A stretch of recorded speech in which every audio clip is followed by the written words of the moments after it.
Bonjour, ici Guillaume Crouzet depuis les studios de CGTN à Paris pour la revue de presse française. Quoi de neuf aujourd'hui dans l'actualité? À la une du Monde, ce titre, Theresa May se sacrifie sur l'autel du Brexit. Pour sortir de l'impasse et pousser les députés britanniques à ratifier le projet de sortie de l'Union européenne auquel elle travaille depuis plusieurs mois, la première ministre britannique a proposé en effet sa démission en échange de ce vote. Je suis disposée à quitter mes fonctions afin d'accomplir ce qui est bon pour notre pays, a-t-elle déclaré. Alors que ce troisième vote se tiendra ce vendredi au Parlement britannique, le reste de l'Europe y croit peu et se prépare à un no deal, autrement dit une sortie sans accord de l'Union européenne. Une situation chaotique en perspective. Toujours dans le journal Le Monde aujourd'hui, un papier qui analyse le succès de TikTok, l'application chinoise qui fait fureur chez les adolescents du monde entier. Véritable phénomène, TikTok a dépassé ce mois-ci le milliard de téléchargements. Imaginée à Pékin, l'application permet aux jeunes adolescents de se mettre en scène dans de courtes vidéos pour jouer des mini-scènes ou réaliser des playbacks sur les tubes du moment.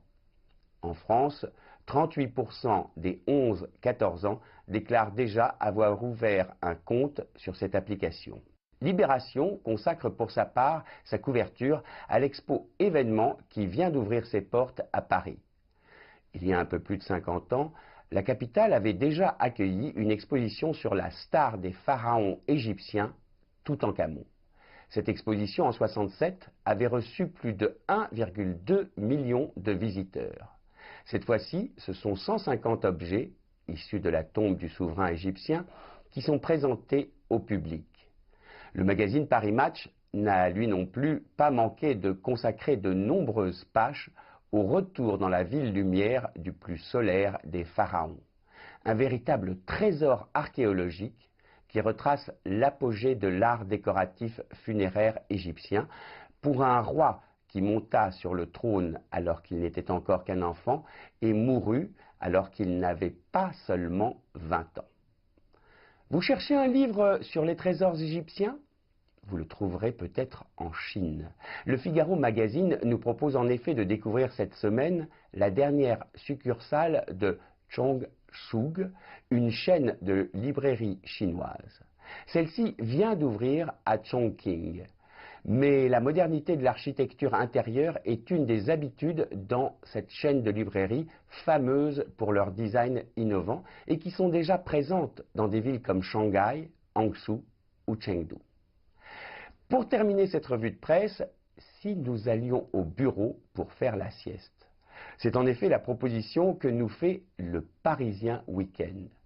De récentes études ont démontré que les Français dorment de moins en moins, ce qui n'est pas bon pour la santé.